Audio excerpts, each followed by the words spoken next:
Oke, sebelum kita masuk ke Cloud Delivery Model, sebelumnya kita eh, mengenali dulu terminologi atau istilah-istilah yang ada dalam cloud.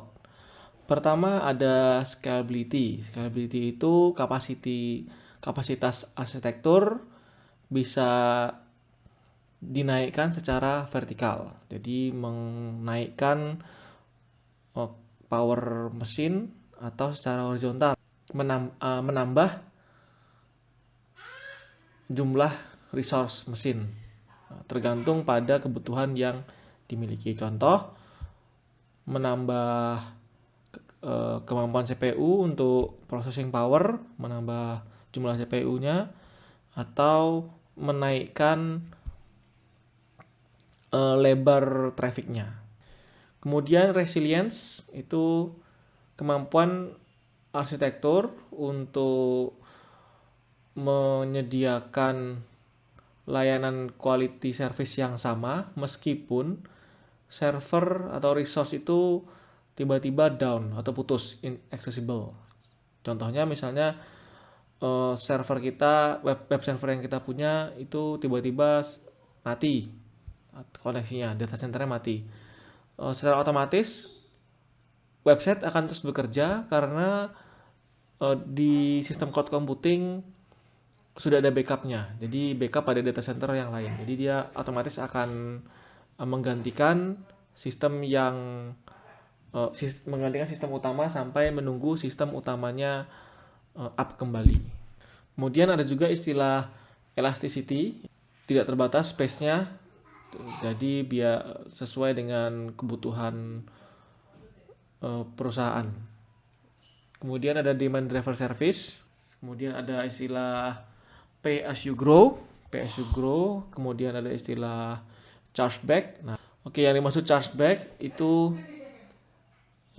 biaya akan muncul setelah perusahaan atau departemen menggunakan resource tambahan. Jadi nanti ada resource tambahan, nah itu sifatnya opsional.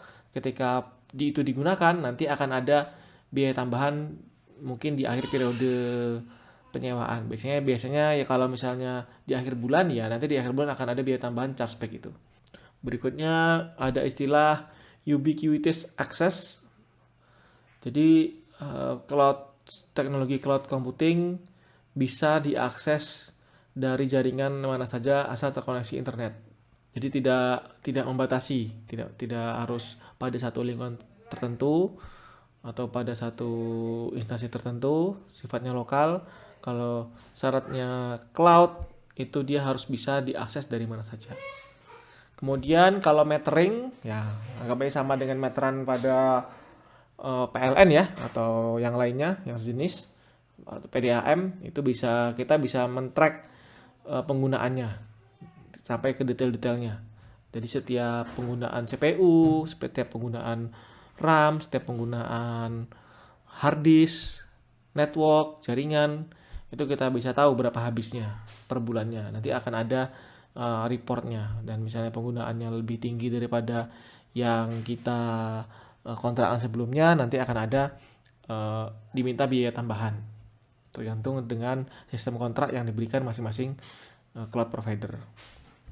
Jadi juga kita bisa gunakan metering itu untuk memonitor, jelas ya, karena namanya metering, kita bisa memonitor nih nanti resource-resource yang ada pada cloud computing yang kita gunakan.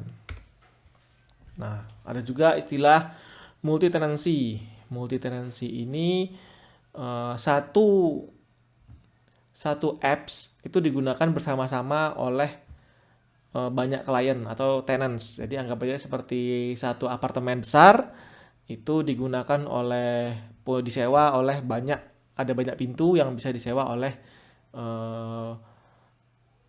banyak penghuni. Nah, dan masing-masing pintu itu tidak saling mengganggu. Nah, jadi masing-masing klien itu tidak sadar akan atau are unaware, maksudnya itu tidak mengetahui keberadaan penyewa yang lain. Jadi sangat privat.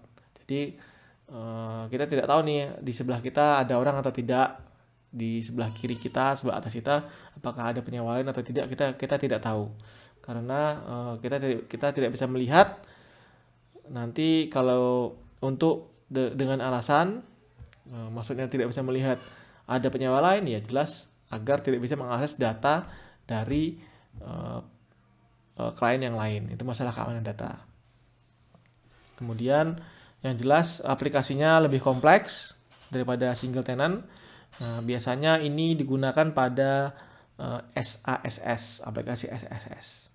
Misalnya Google Classroom. Kita kan tidak tahu apakah ada pengguna lain di kanan kiri kita, tidak terlihat. Atau mungkin database as a service bisa juga multi tenant. Kita tidak tahu apakah selain kita apakah ada pengguna database yang lain, kita tidak tahu karena kita tidak bisa mengakses helikopter view-nya. Mungkin suatu saat Anda akan menemukan istilah cloud bursting. Dia bisa meningkatkan resource secara singkat, misalnya mengcompile data. Kalau tidak